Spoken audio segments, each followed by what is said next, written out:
Hi, my name is Liz.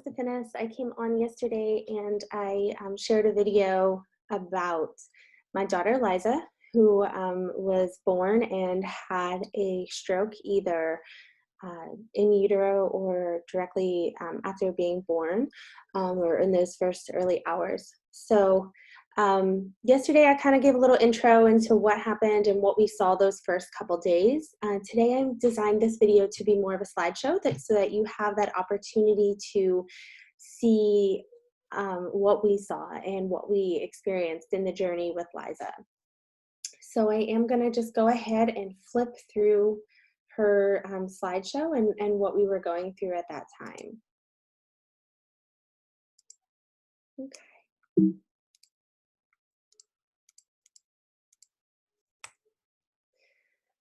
Okay, so this first slide here, this is, the very first picture up here. This is when we were at the NICU at Holmes Regional.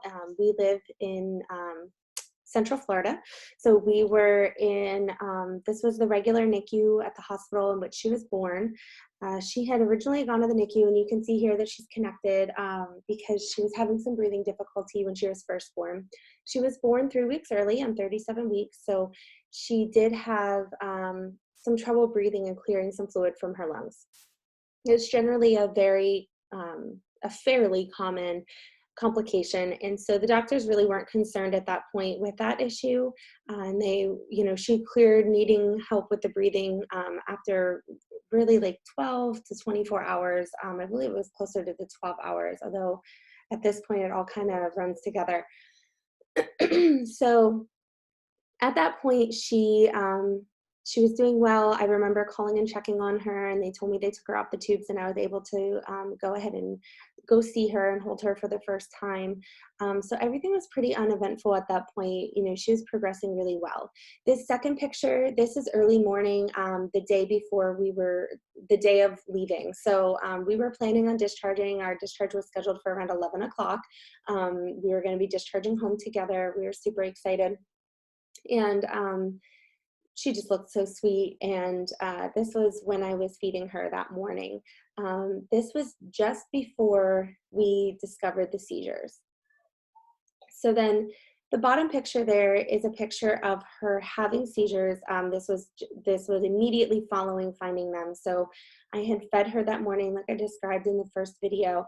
I had fed her that morning. It was about 5 in the morning. And after feeding her, we were holding her, and I noticed that she had this little bit of a rhythmic movement in her body. It was mostly in her head and her neck that time. And so, we alerted the nurse. So you can see in this picture, she had IVs put in, which was quite the traumatic event. You can see here on her hand, they were trying to get IVs in multiple places, and it was just a really big challenge for them. But eventually they were able to get them. So she ended up with an IV put in both feet. At this point, they had called the doctor. The doctor confirmed that she also felt that they were seizures, and they contacted the higher level NICU at Florida Hospital for Children. So at that point, we were still at Holmes Regional, but under the care of Florida Hospital, where she would be transported. So they were making all the medical decisions at that point. They did decide at this point that they needed to control the seizures because they were continuing to happen. So they gave her some medicine to try to stop the seizures, and then they were deciding between ground transport and life flight, which eventually they decided life flight was the better way to go. So the top picture here is when they were getting her all prepared. You see they're taking her blood pressure. She, as I mentioned before, she had the IVs in, they had the pulse ox hooked up. And prior to this, she had been unhooked from everything. She was completely cleared to go home. So very quickly we went from, being unhooked from everything to being hooked up to pretty much everything, it felt like. And she was, they were getting her ready and prepared and comfortable to be able to go. This here is when Life Flight arrived, and they put some ear protection on her. She looked super cute. She was holding on to them, as you can see, and they didn't seem to bother her at all. And she was just kind of getting ready to go. Obviously, she doesn't know what's going on, but we're watching everything at this point. when Life Flight first arrived, this is what they came in with. This was what she would be transported in. It was her ride to be able to go and fly to Orlando. And these two pictures are her all snug as a bug, ready to go inside. And I truly felt like the individuals that came to pick her up were amazing, and like angels on earth. They just, I I I guess at that moment as a parent, I really was still just kind of in shock. I didn't really believe that she was having seizures. I still didn't. I felt like the motion that she was making was a little odd, but it didn't seem to be as in like what a seizure looked like to me in my previous experience in the medical field. So it felt very strange to say, yeah, okay, she's having seizures. So I wasn't really processing all of that at that point. And so when she was being transported, I didn't cry, and I was just sort of set into action mode where I knew I needed to get back to my floor and talk to the nurses and be discharged as soon as possible so that we could make the trip to Orlando, which was about an hour and a half drive, to go ahead and be with her there. So when she arrived at Florida Hospital, she obviously arrived well before us. She left the hospital well before us, and she was life flighted. So she was there pretty quick. It took us, some time till I was discharged, and we packed everything up and got the car loaded. I had to, go through the whole process of medication and all of that stuff, seeing the doctor before I could leave. And so when we did finally arrive at Florida Hospital, this is what we saw. So she was already hooked up to the EEG. They hooked her up immediately. They were trying to identify if she did indeed have seizures. You can look at seizure activity in somebody's body, but you don't truly know, and you cannot confirm a seizure. No doctor will confirm a seizure without saying, yes, there's seizure activity on the EEG. So to fully confirm that issue happening, they did hook her up immediately. So when we walked in, this is what we saw. And so she was all, wrapped up. They took really great care of her. I have to say, it was a little scary knowing that your newborn baby was taken somewhere and you can't be with them. But the nurse that she had that day was just amazing. All the nurses she had the whole time were amazing, but the nurse that day, I feel like she just took such special care of her until we could arrive, which was relieving when we arrived and saw her doing so well. So she spent several days on the EEG. That very first day, that picture on the previous slide, she was all hooked up like that. My husband and I got there. We spent some time with her. I needed to eat something. I hadn't eaten. I did have a C-section when I had her. So at this point, I was only 48 hours from major surgery. So just even being there was incredibly exhausting. And I was so grateful that I was even able to be well enough to be there with her, but I needed to eat. So we did decide to go down to the cafeteria to get food.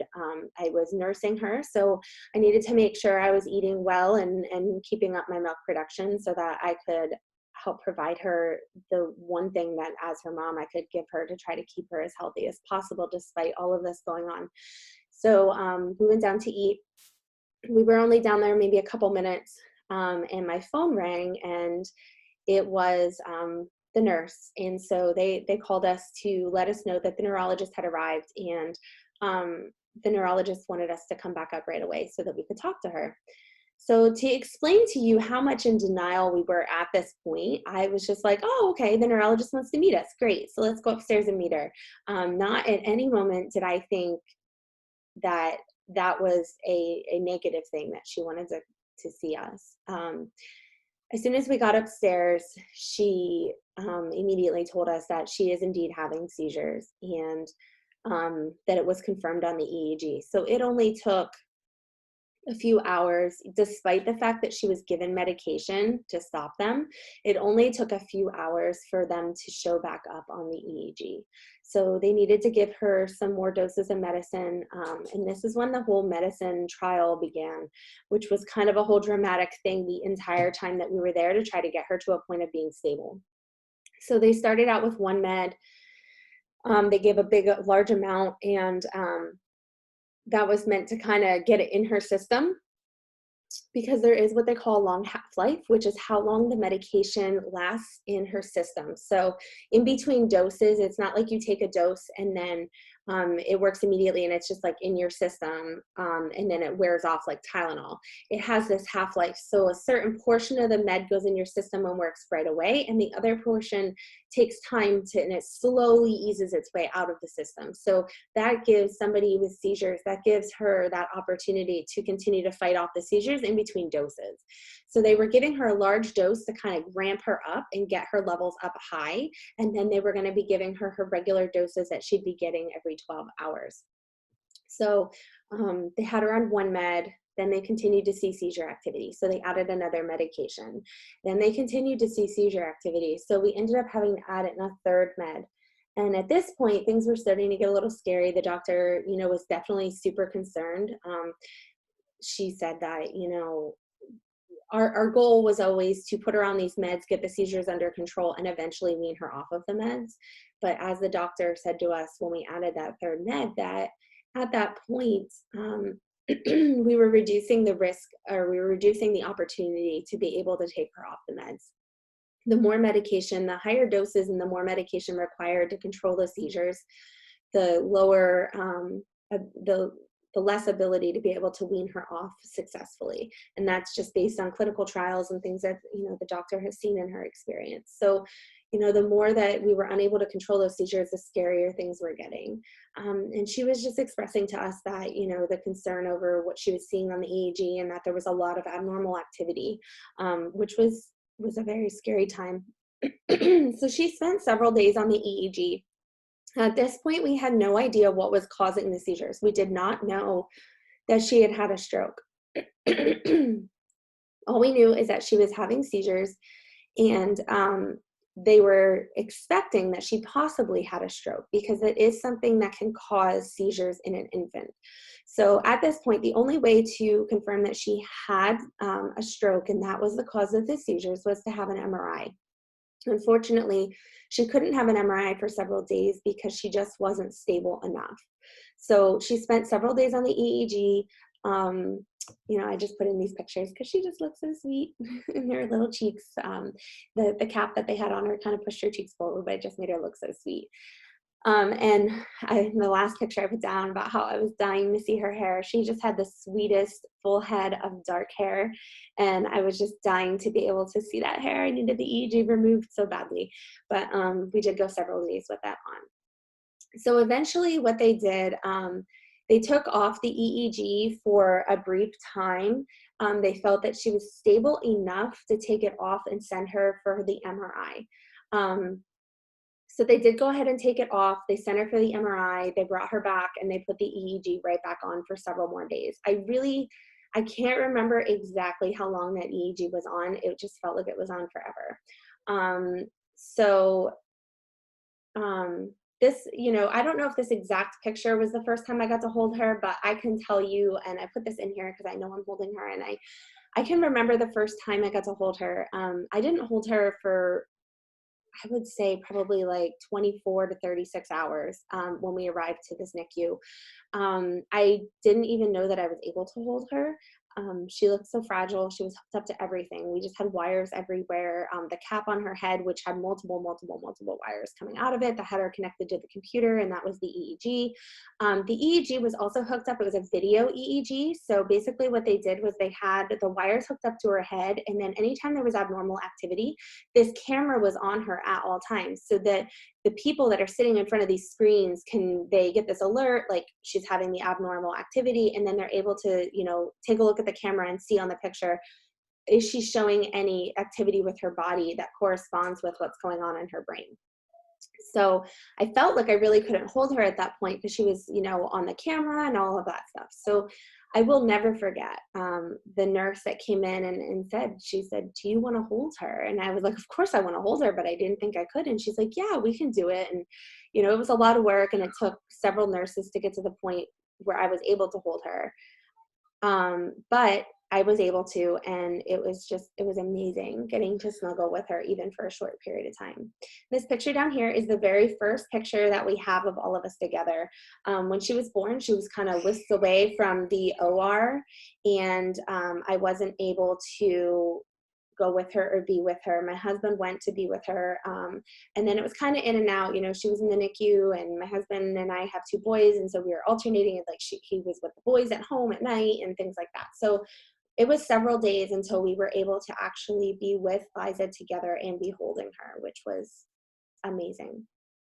So there's just more EEG pictures because, like I said, it was just several days. I really don't remember how long she was on it. It just felt like forever. So this down here, this picture is what we saw most of the time, all snuggled up. I was so excited when the nurse said about, giving her some of her own blankets. That made me feel like she was mine. To explain as a parent, what I was going through in this time.